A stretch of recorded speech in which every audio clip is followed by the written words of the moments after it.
Of stocks to talk about, so let's get straight to it. First up on our radar is Axis Bank. Abhishek is here to tell us why you should be looking at that one. Abhishek, good morning.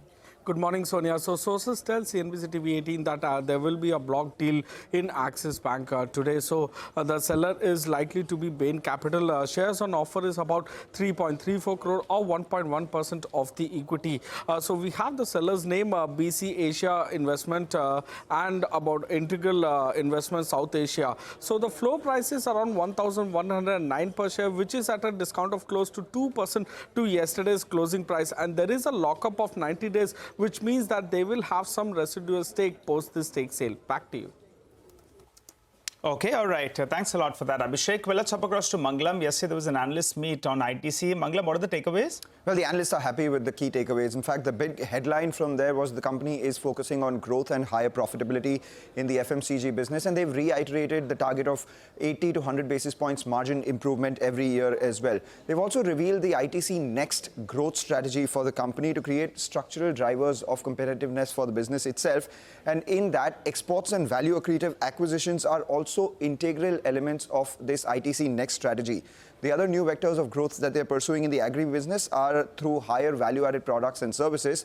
And the DG Arc announcement that the company made is to leverage the power of digital to capture efficiencies in product supply chain and distribution. Brokerages, we have CLSA. They have an outperform rating with a target price just under 500 rupees. They say that the focus on FMCG business will continue and the cigarette business will consolidate. At the same time, they're opening new higher margin verticals in their nicotine business, in agri business. And Motilal Oswal too has a buy rating with a target price of 535. They say that, there is improved earnings visibility in the near term, and with the stocks seeing relative demand, strength and 3 to 4% dividend yield, it's not a bad bet. Thanks very much for that. Well, let's go back to Abhishek. Indian Bank, there's a QIP there. Abhishek has got details. Abhishek, over to you.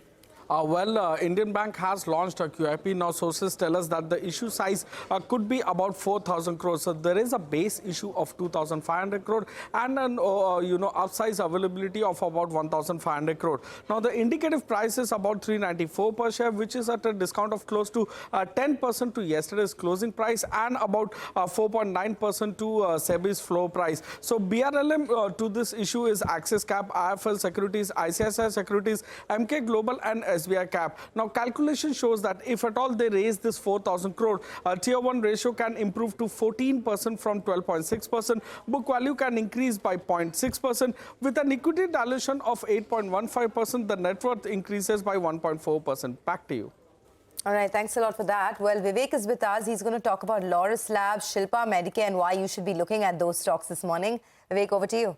Well, good morning. Couple of pharma stocks, like you mentioned, on the radar today. Laurus Labs. So what's actually happened is that the US FDA conducted an inspection at the company's Visakhapatnam facility. Now, this particular facility belongs to Laurus Synthesis, which is a subsidiary of the company.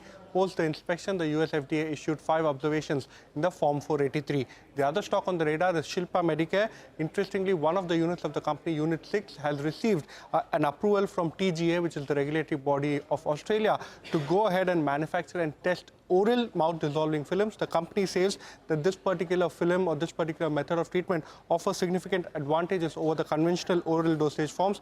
Along with that, the company says they have a significant pipeline of products in this particular dosage form. So that, you could see some green as far as, Stride is concerned today. Okay, all right. Thanks a lot for that, Vivek. Well, let's hop across to Sonal. She's here to tell us about some more stocks and news. Sonal?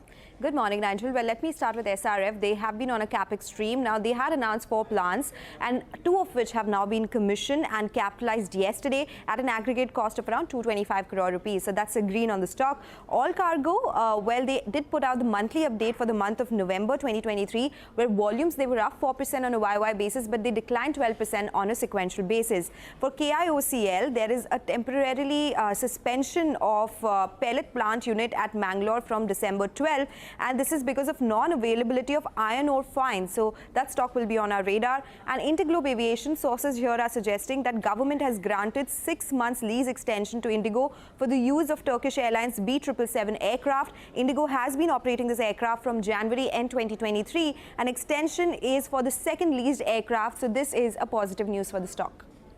Okay, all right. Thanks a lot for that, Sonal. And let's wind this down then with Manisha, who's joining us to tell us about the slide we've seen in crude oil prices. Manisha? Thank you for that, Nigel. Well, yes, we have seen 3 to 4% of a decline for the crude varieties, both of those, and we are trading at around 5 to 6 month lows with this kind of a cut coming in. Well, the U.S. inflation rise has bolstered view that there wouldn't perhaps be a rate cut in the first quarter of 2024. I mean, we will hear more about it today in the evening, though, when the U.S. Fed meeting decision comes out.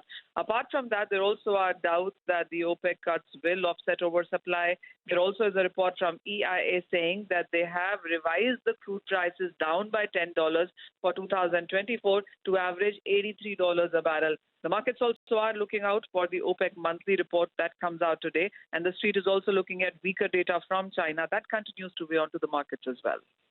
All right, thanks a lot for that. Here's a quick recap of our top stocks with positive news flow. Axis Bank, ITC, Indian Bank, Shilpa, Medicare, SRF and Interglobe Aviation. While stocks with negative news flow, there's Laurus Labs, All Cargo Logistics, KIOC and ONGC.